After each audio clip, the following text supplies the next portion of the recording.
Mēs zinām, ka Lucavas salā ir ļoti švaki ar inženiertehnisko nodrošinājumu. Tas ir ūdens, tā ir elektrība, tās ir kanalizācijas un tās lietas, kas ir vitāli svarīgas stadionam.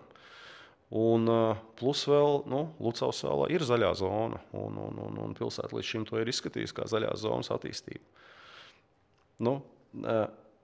Tie, manuprāt, ir, un plus vēl ņemot vērā, ka šobrīd ir tie 10 hektāri, kas absolūti nav nepieciešams stadionam. Tas būs milzīgas investīcijas. Tajā plānā, ko federācija prezentēja, tur bija sazīmēti ļoti nākotnes skaistās vīzijas, kā tur tiks sabūvēti vēl papildus tilti, kā tur tiks nodrošināts vēl papildus tramvaja līnijas un vispārējais, bet tās ir tik tālā nākotnē, un pat neviens neņemās galvot, vai tas vispār kādreiz tiks realizēts. Un arī mēs taču redzam arī to sabiedrības nostāju. Tālāk, arī kaut kādā ziņā drošības apsvērums.